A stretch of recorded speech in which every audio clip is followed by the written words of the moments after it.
Welcome one and all, Yanko here, and today I am here to talk to you all about this amazing book that I just read while I was sick called Transcendent Kingdom by Gyasi.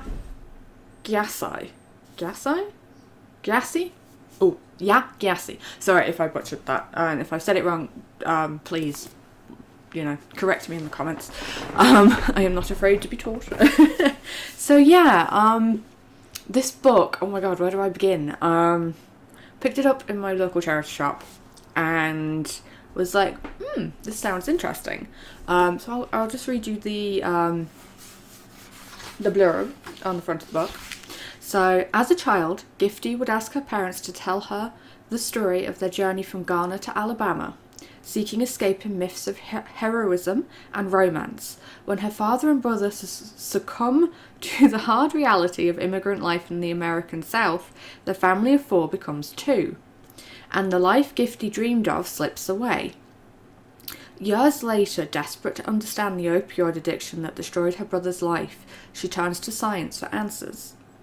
But when her mother comes to stay, Gifty soon learns that the roots of their tangled traumas reach farther than she ever thought.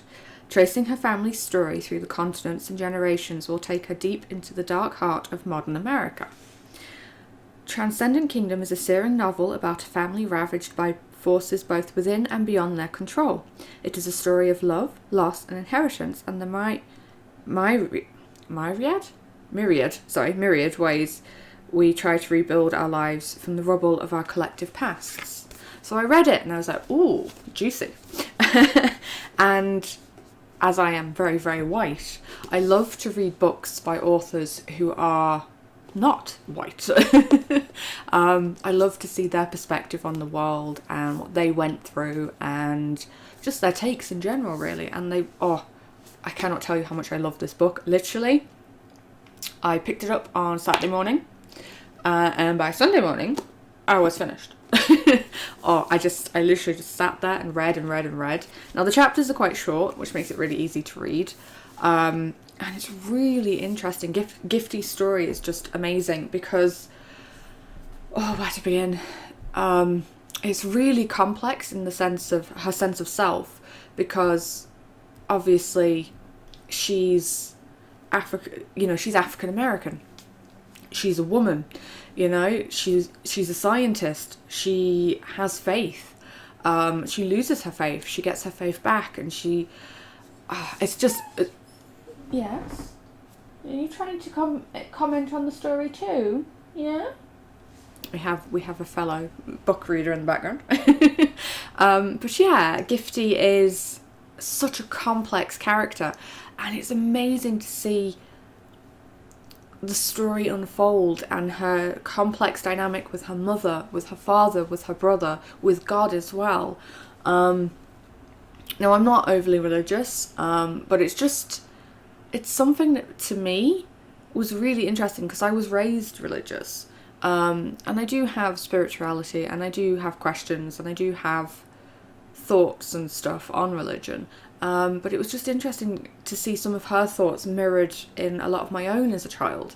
I was never as pious as Gifty, but she's amazing. She's a little bit stuck up at times as a child, and you're like, ugh.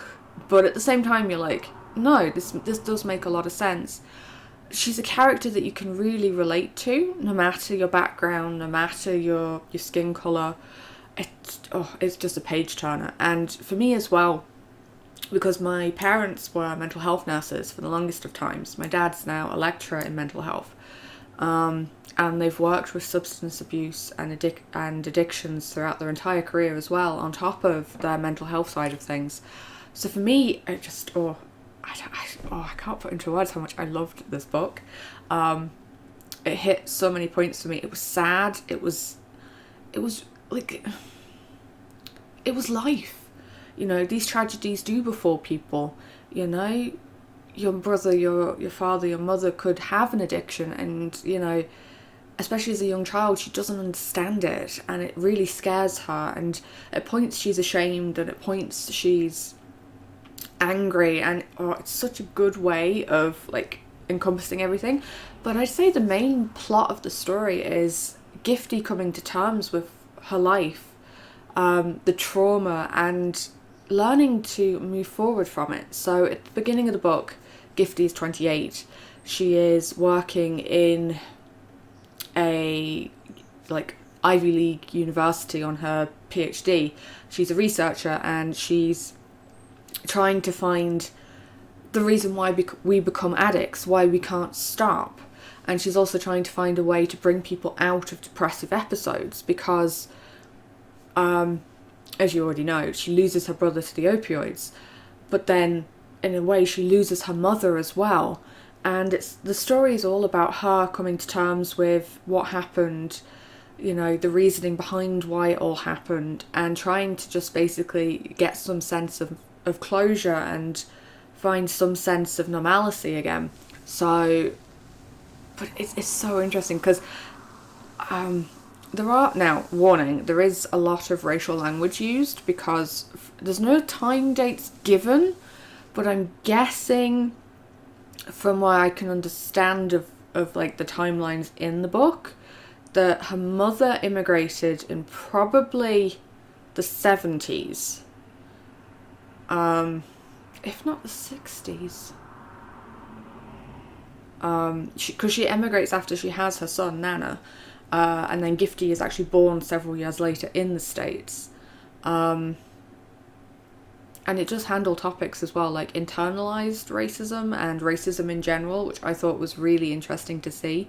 Now, like I said, there's no time stamps given on when and where. It's very vague in that sense, but from the way that Gifty's talking when she's 28, there's multi-genders, there's more bisexuality around then. But then again, I suppose that's always been something in college. Experimenting and stuff, and finding out who you are as a person, and whether you like boys, you like girls, you like both, you like no gender, you like all genders. You know, I'm not going to judge. She's about 28, and she's talking about more very progressive things. So I'm guessing it's probably early 2000s on up. I'm probably guessing like 2010 up when she's in college, but I'm not sure. Like I said, there's no times given, and there's not really a set, like I said, there is a timeline in the sense of the family and the tragedies that happen, and now the book does jump between her in the present and then going back into the past, and you learn more information as it does that, but it's still moving forward. So yeah, like I said, she loses her brother, and then her mother falls into a very depressive episode and just goes to bed and doesn't wake up. In the sense of, she just tried to, full disclosure, this book covers suicide attempts, it covers opioid addictions, it covers racism, and a little bit of misogyny as well. So it's not a book for the light-hearted, but it is a great book if any of this stuff interests you. The writing is stellar. It's just absolutely gripping. The characters themselves are very fleshed out and amazing to read about, because it feels like it could be someone you knew or someone you know. And just overall, the book is a 10 out of 10 in my mind. I don't know if I'm doing a very good job of recommending it to you guys, or even explaining it in general. It's such a difficult concept to put into words, like how I feel about it, because it was amazing, and I was gripped, and I was sad. And now, whereas I don't have a complicated relationship with my mum, I have a very easy relationship now with my mum, especially since I moved out and as I grew up and I became my own person. Whereas Gifty still has a very complicated relationship with her mother. In the books, her mum never really hugged her, was never proud of her accomplishments, never kept any of her drawings to put on the fridge. Her brother never hugged her. Her dad was the only one who really did any form of love, and then he just disappears. And she doesn't know, she doesn't understand why until she's older. And again, it's interesting to see the trauma of how losing the dad affects both of the siblings. So Nana seems to become very, very angry, and this leads into his opioid addiction, whereas a Gifty becomes more reclusive, more questionative. Like, she's always been a very obscure child, apparently, in her words. You know, she asked too many questions. She always asked the wrong questions, you know. She was... Even she says she can't reconcile the child she was with the woman she's become. And she can see herself slowly becoming more and more like her mother in the books. And it's interesting that the catalyst for her wanting to change and wanting to break free of her cocoon of trauma is her research on these little mice in a lab. Yeah, warning, animal testing. You know, she's trying to find ways to cure addiction, and what she does is she gets mice attached to something that's addictive for them, so which is Ensure, which is like a milk, or it's something addictive for the mice but not really for humans, because apparently she had to stop using cocaine because it was too hard to get hold of. You know, and then she trains the mice into behaviour and addictive behaviour, and then she tries to cure them of it, but she also tries to see into their brains and see which neurons are firing and why they don't fire right, and you know, she's trying to map the brain basically to find a cure for addiction, find a cure for depression that doesn't require medication. And I thought that was really interesting, because addiction isn't straightforward. There's no rhythm or rhyme to why you get addicted to something. You could have two people who have gone through the same trauma, and one person could become a drug addict to run from their problems, the other person could go into therapy and work on themselves and never become an addict to anything maybe other than coffee. So in that aspect of it really appealed to me as well, because I was like, oh, this is interesting. And then, like, the more she goes through her research, and the more after her mother comes to stay with her, and she starts to remember things more from back in those days, which she calls like the dark days. You know, she slowly starts to piece things together and realise that she doesn't want to be an emotionless shell that she has been for so long. She's sabotaged all of her relationships, her friendships. She likes to be alone, she likes to be left to her own devices, and it's like... it's her two mice from her study who attack each other, and it's something in that sparks her back to life, that makes her realise that she wants to be part of humanity again. She starts going out of her way to try and make a friend, to try and have a healthy relationship, and by the end of the book, it's really interesting that she has done the work. She gets her research sorted. She's now running... Ooh, that's kind of spoilers. Okay, I won't go into spoilers there. You know, she's running her life how she wants to run it, basically. And she's managed to find her answers. She's found her closure, and she's moving forward. And I thought that was a really good... a good thing. And as well, like I said, religion plays a huge part in it. And now, as I said, I'm not overly religious, but it's interesting to see someone struggle with their faith who's also like a scientist. And that for me was interesting. The question she asks, the reason why she falls out of her faith, and then how she slowly starts to try and come back into it. It's not for everybody. And I know that, and I'm not saying you have to go out and read this book or else, you know, I'm just saying if any of this aspect has appealed to you and you feel like you know, have to read it too. I found this in a charity shop. I'll try and find links to it online. I'm pretty sure you could probably get it on Amazon or even in your local library. Support your local libraries. Go in, ask, see if they have it. Transcendent Kingdom, it's amazing. And I've gone rambly again, but I don't care. I am a ramble because I love this book and I love the story, and you guys have to go and read it if it interests you. If it doesn't interest you or whatever, skip it.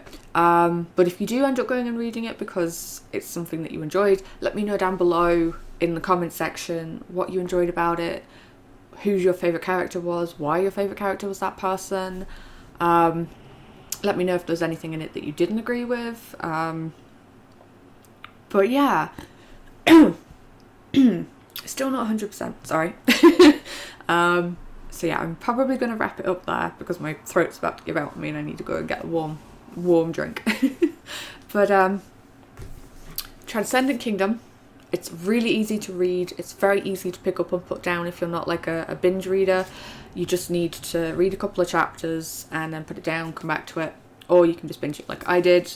It's so good. And like the author is amazing. Like I said, kudos to her for writing a book that actually made me binge read something for the first time in a while. I think since Life After Life actually was the last book I binged, and that was a while ago. Normally I used to binge books by the week. Like I'd get through 3 or 4 books a week, and now I just don't, and that saddens me, and it's something I'm trying to rectify in 2023. So yeah, Transcendent Kingdom. I loved it. It's 10 out of 10 for me. I would love to hear your opinions on it. If you've read it, or if you haven't read it and you do go and read it, I will try and find links to it, and I'll leave them in the description box. But other than that, kittens, I hope you have a wonderful day. Remember to eat something, drink something, take your tablets if you need to, and just take great care of yourselves. Much love, my darlings. I will see you in the next one. Ciao!